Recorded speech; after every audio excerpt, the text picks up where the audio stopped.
Well, you already know what happened based on the video title. Oh, that's right, nobody knows how to read anymore.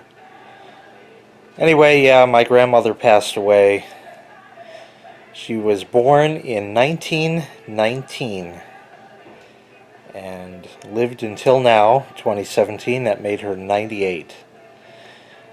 Just about a year ago, in October, she had a stroke, and it left her in not the greatest shape, but she was still, mostly together and with it. But over the years, or over the months following, over the past year, it just got worse and worse. And really, what ended up happening was she wasn't able to swallow anymore. She was in a nursing home, and yeah, it just is. At this point, after 98 years, I'm not mourning her death, I'm celebrating her life. And that's how I'm going to keep my mind focused on it. If I'll never get there, but if I ever live to be 98, how can you possibly complain that somebody passed away if they've lived that long? My grandmother was the sweetest old lady. She wasn't one of these like curmudgeonly old people that are all grumpy all the time and all that. She was the sweetest old lady in the world. Everybody loved my grandmother. She used to work at the senior center and do whatever she did there. And then she was a member of the senior center, doing that. And I don't know what the other details were. Allegedly, my grandmother used to work for some sort of office supply company many, many moons ago. And they actually invested in computers then. This was in the 70s. And she used to punch in orders on big mainframe computers and that for people purchasing these office products like Bic pens and pencil sharpeners and things like that. She had a whole ton of them that she was able to squirrel away over the years, and I have some of those items. In fact, one, which is a vintage Panasonic pencil sharpener, was in her stash from many, many moons ago, and it still had the National Panasonic square label on it. I had a video of that, a couple of years ago now. Anyway, this has been a long time coming. My grandmother really raised my sister and I more than my mother did. My mother was and continues to be absolutely and utterly useless. She never did anything for her kids. She never cared. I shouldn't say everything, but most times, pretty much what would happen is, I remember when I was really young, my grandmother used to live in Brighton Beach in Brooklyn. This is back in the days, before it turned Russian there. Although I guess it was turning over the years. And this was a typical Friday. Every week. This happened throughout my entire childhood. She would go and get on the train in Brooklyn. It was actually an elevated train there in her part of Brighton Beach. And she would take that, and then I guess that would go into Penn Station in Manhattan, and then she would transfer over to the Long Island Railroad and get on that, and then she would come out to my parents, where I lived when I was young, and she used to come out every day, every weekend, without fail. Back in 1984 or 85, I don't remember. I remember this one thing in particular, but I'll actually get back to that in a second. She used to come every Friday and stay Friday, Saturday, Sunday, and then I guess Monday she would go back. Monday she would go back to Brooklyn. And this was like every Friday. I remember this. My dad worked nights, or evenings really, so he was gone by 4 o'clock. Grandma used to be over by about noon or so, And my sister and I would come home from school about 3. We get my dad off to work by about 4, and then he would work till 1, 2 in the morning, whatever it was. And then we would go out, and we had a number of errands to run. So with Grandma and my mother and my sister and I, we would get in the car, and usually we would only drive 4 blocks away to the shopping center that was there. It had pretty much everything you would ever need. It had a Chinese place, and the food was really good. It had an Italian place called La Stella. They were the greatest Italian restaurant I remember as a kid. They had one of the old cigarette machines with the things you pull on the front.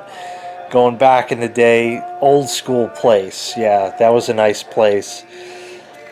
And there was that, and there were a couple of other places there, and the supermarket. So we used to pretty much go and eat, go to the supermarket, get in all sorts of groceries for the weekend, and then we would come home. Now, when I was 5 years old or so, we would come home, and then the entire evening would get started, even after we just ate in that. My mother would actually do something. She would actually vacuum the house, and she would also put the laundry on, which was interesting, because that was a rarity in later times. And I remember that every Friday, so Grandma was there, and she kind of laid low for a little while until later on. So we used to vacuum the house, get the laundry going, sometimes even at the same time. And then generally Grandma would put the stuff from the washer into the dryer. And then when the dryer was done, she used to iron my dad's shirts. I remember her, she had a few things. She used to, with the iron, she used to lick her finger and go tss on the iron to see if it was hot. She was old school that way. Old school iron with a cloth covered wire. In fact, it was, I remember. They probably still have it there at my dad's house. In fact, I have a couple of old irons from her apartment that have cloth covering on the wire. But anyway, I digress. One last thing that I remember in about 84... Oh, I'm sorry. I'm jumping around. After that, and this is one of the key ingredients that I remember from my childhood, was that after the laundry and all that, then it was time that Grandma would give my sister and I a bath. Now, depending how old we were and that, you know, when you're real young, you can have a bath together and it doesn't make a difference. So we did that. I know that is all I know, all I remember. But she used to actually give us a real bath in the bathtub. And that was that. When I'd get out, she'd get the towel, and she'd put the towel on me, and then she would go, rub-a-dub-dub, 3 men in a tub, and all that kind of stuff when I was really little and shit like that. She was old then, you know. Anyway, there was that. And then, by that point, it was probably about 8 o'clock in the evening, and the TV would be on, and for some reason, my sister and I would be hungry. And the meal of choice, like without fail, we always had this in the house, or if we didn't, we got it while we were out. I don't know what the deal was. We always had bread, and we always had American cheese, the Kraft singles, individually wrapped things. Grandma would make the best grilled cheese sandwich in the fucking world. I don't know what it was. I don't know how it worked or why it was so good, but she would make the best goddamn grilled cheese sandwich in the world. It was awesome. And to go with that, strawberry Nestle Quick or chocolate Nestle Quick, I like the strawberry better than the chocolate. My sister liked the chocolate better than the strawberry. But the key ingredient here is that back in those days, the Nestle's Quick came in a metal container. Yes, a metal container. And the top, the lid to it, was like a press fit. It fit in there, and that was metal also. And we would use like the back of the spoon handle. You would get it just in the right angle, and you go, ping, and it would pop it off, and then you put that in the milk and stir it up, and you have strawberry Nestle Quick or chocolate Nestle Quick and a grilled cheese sandwich, watching bloopers and practical jokes with Dick Clark and Ed McMahon on a special on a Friday night. Fuck yeah, those were great times. Oh yeah. And that went on for years and years and years. Every weekend without fail. Grandma was always, always, always there. Always. And when I mean always, here's what I keep referring to. In about 84 or 85, we had a hurricane, Hurricane Gloria. It was on a Friday that I remember, and Grandma had to come out on a Friday, and it started in the later morning or something. I don't remember the full details, but she actually got in. The train was still running, even in the hurricane. She actually got in, maybe a bit late or whatever. And my mother was like, because she didn't work, she was like, I'm not going to pick you up. I don't know, blah, blah, blah. But Graham didn't want to disappoint my sister and I, or I don't know what the fuck. And she actually went and walked. It was approximately a mile back to my parents' house. She actually walked in the hurricane with it raining. And I remember I think we got out of school early or something because it started getting really bad. And I remember seeing Grandma there, and it looked like she just went through something. And she said, yeah, I walked from the train station. It was like, why did you come? What the hell, But this was my childhood growing up because my mother didn't do shit. So it was Grandma. Grandma was the glue that held it together back in the day. And she was there, rain or shine, as they say.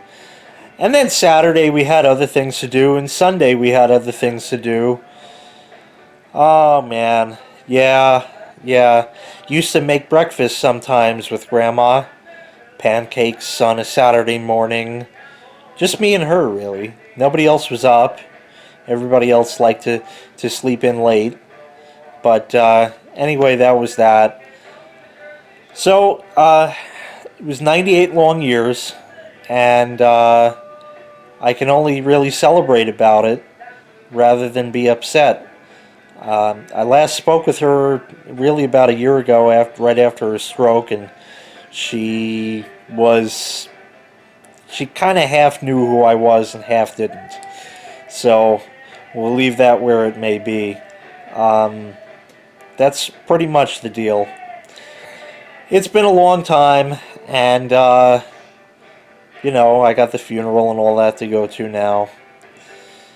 So it just is. But I remember it was great times, and nobody can ever take that away from me.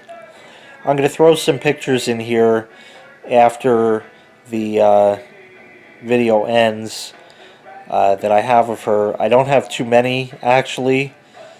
I also have a couple of video clips from my old camera from back in the day. My grandmother actually came over here every year until she was 95 years old. And even at 95, she would swim in my pool. She was an amazing, amazing woman. I'll never forget anything ever that she's brought into my life, because other people certainly didn't. Anyway, that's it. Thanks so much for watching, and here are some pictures to remember her by.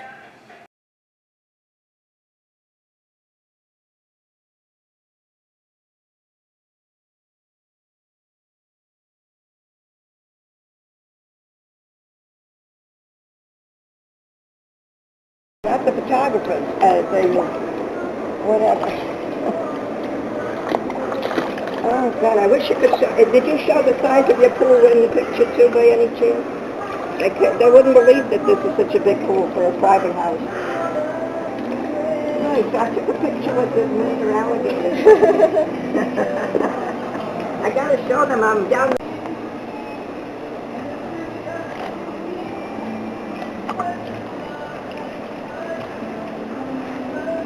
94 in the pool.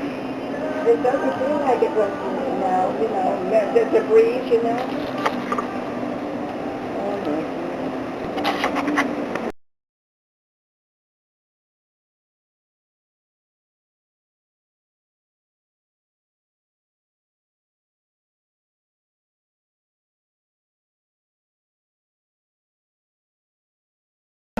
Come on, get it. Cut it. Too low. Low.